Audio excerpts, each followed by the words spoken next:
Week-end de repos en Pro D2 cette semaine et nous en profitons pour faire un petit détour vers l'antichambre du Pro D2, c'est-à-dire le championnat de Fédéral 1. Et qui mieux qu'un joueur qui évolue dans ce championnat pour nous en parler. Et avec nous ce soir, c'est le second de ligne de l'équipe de Nevers, c'est monsieur Bertrand Aurignac. Salut Bertrand. Salut à tous. Alors Bertrand, écoute, d'abord merci de bien vouloir répondre un petit peu à nos questions, puis nous parler un peu plus de ce championnat de... Alors justement, première chose pour nos auditeurs et puis nos fidèles internautes, un petit rappel peut-être de l'organisation de ce championnat avec le système des poules et des phases qui est un peu différent du Pro D2. Ouais, alors la Fédéral est organisée avec 40 clubs qui sont répartis en 4 poules de 10. Voilà, donc les 2 derniers descendront en Fédéral 1 et les 4 premiers seront reversés en phase finale à partir des 8e.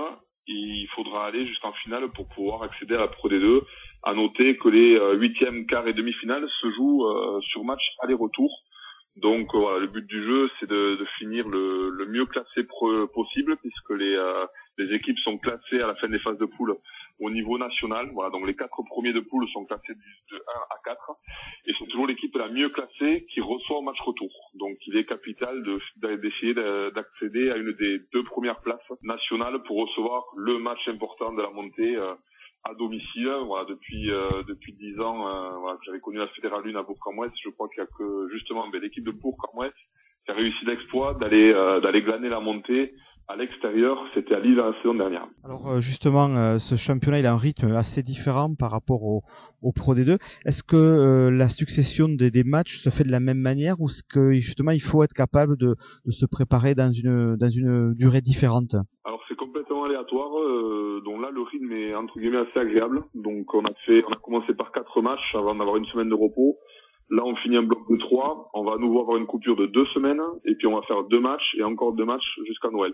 Par contre après il va y avoir un calendrier très délicat à gérer de début février jusqu'à début avril avec seulement 3 matchs en 2 mois. Voilà, la raison est simple, c'est qu'il y a une équipe de France fédérale, donc il y a des joueurs qui sont sélectionnés pour jouer le tournoi destination fédérale. Et donc voilà, pendant ce temps-là, la Fédérale 1 ne joue pas. Donc ça fait quand même un gros laps de temps sans match. Donc il faut rester frais, il faut rester concentré. On en profite pour penser les petites blessures. Mais voilà, il n'y a pas forcément des matchs amicaux à faire pendant cette période-là. Donc voilà, on fait du physique bête et méchant entre guillemets, mais voilà, c'est comme ça, il faut s'y adapter. Alors justement, ce championnat de Fédéral 1, donc il y a 40 équipes, tu le disais.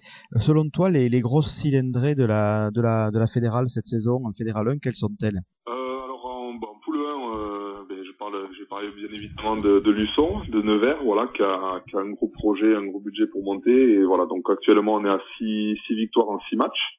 Ensuite, il y a une poule très relevée, la poule du sud-est, entre guillemets. Voilà, donc là c'est Mâcon qui est en tête, qui est elle aussi invaincue. Donc ils ont fait 5 victoires à 5 matchs. On les a joués en match amical. C'est vraiment une grosse équipe qui n'envoie pas beaucoup de jeux, mais qui est vraiment très très solide sur les fondamentaux, touche, mêlée, défense. Dans cette poule, Aubenas est encore invaincu, mais ils ont des matchs nuls. Et voilà, Bourg-en-Bresse est légèrement derrière, mais je pense qu'il faudra compter encore avec eux. C'est quand même une équipe qui a beaucoup d'expérience à ce niveau-là. Et voilà. Et dans la dernière poule, il y a Aix-en-Provence et Auch qui sont eux aussi, qui n'ont pas connu la défaite. Ils ont un match nul chacun. Mais voilà, c'est des équipes qu'on retrouvera certainement en quart de finale. Voilà. Après, ça risque de se jouer sur pas grand-chose, un drop, un poteau.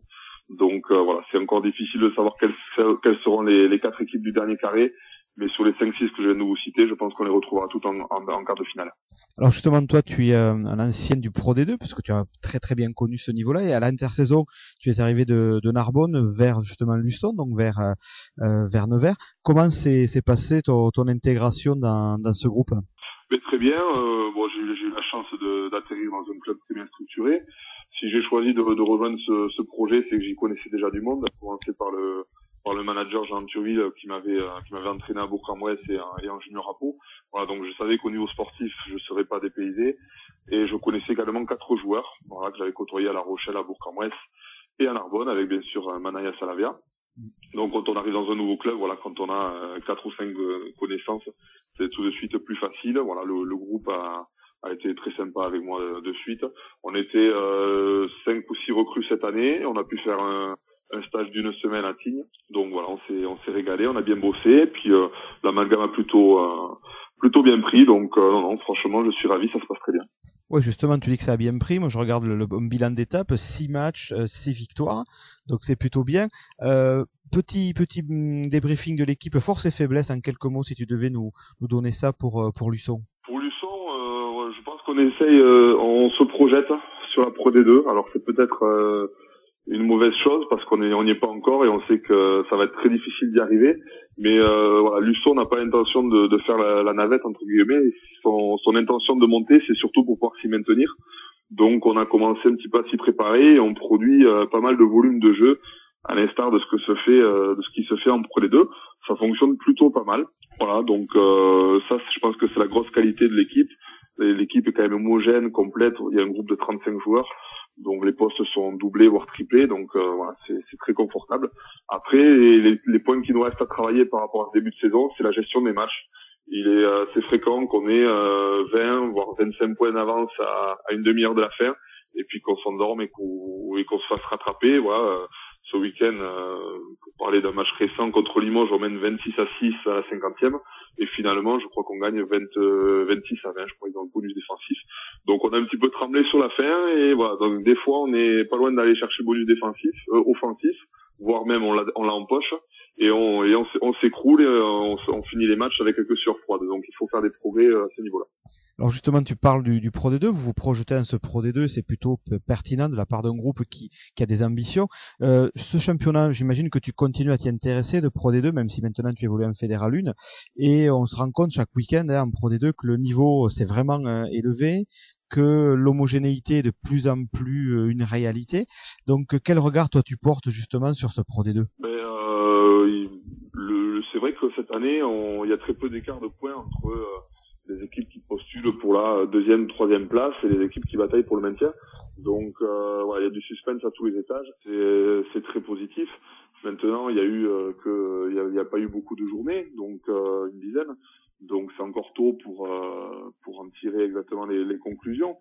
Voilà, pour parler du club de Narbonne que j'ai bien connu, qui est en situation un petit peu délicate ces temps-ci. Voilà, tout peut encore s'inverser. Il faut garder courage et confiance, et puis continuer à travailler. Ça peut encore s'inverser. Aller chercher les demi-finales, je pense que ça va être compliqué étant donné le nombre de points perdus en route. Mais voilà, je pense que le club garde beaucoup de qualité, beaucoup de très bons joueurs. Il y a quand même une assise sur la saison dernière avec un fond de jeu. Même s'il y a quelques nouveaux et des difficultés de mettre en place, ça va revenir. Et puis voilà, je pense que le club va s'ouvrir des jours meilleurs. Ouais, alors on va revenir dans la Fédéral 1 parce que ce week-end, je crois que vous êtes de sortie. Bobigny, si j'ai bien lu mes tablettes, c'est le dernier de la poule, c'est ça. Donc là, on se projette, en tout cas sans prétention, mais on se projette pour aller faire un résultat en banlieue parisienne. Oui, parce que on n'a pas le choix, parce que comme je vous disais, notre ambition, c'est de sortir dans les deux premiers nationaux pour s'ouvrir un tableau favorable en phase finale. Et pour ça, il faut être très près du sans faute. Voilà. Donc cette année, Bobigny est mal parti, donc forcément, il faut aller gagner. Maintenant, voilà, il faut quand même être modeste et puis reconnaître beaucoup de valeur à cette équipe de Bobigny. On les a étudiés à la vidéo. C'est vraiment une équipe qui joue très bien, qui avait fait une bonne saison l'an dernier, et qui se retrouve voilà en queue de peloton sur 2-3 faits de jeu, une ou deux défaites à la maison, je dirais pas contre le cours du jeu, mais vraiment des courtes défaites. Donc c'est une équipe qui garde beaucoup de qualité. Voilà, on sait qu'ils vont nous attendre avec beaucoup d'envie puisqu'ils jouent déjà leur saison. Donc voilà, il faut être au même niveau d'agressivité, d'envie qu'eux, sinon ça passera pas.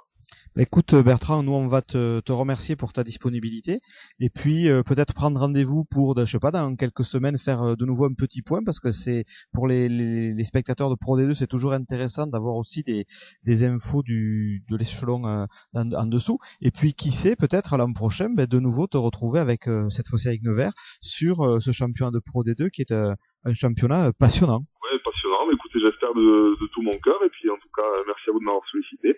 Et puis dans quelques semaines. Allez, merci Bertrand et à très bientôt. Salut. À bientôt. Merci.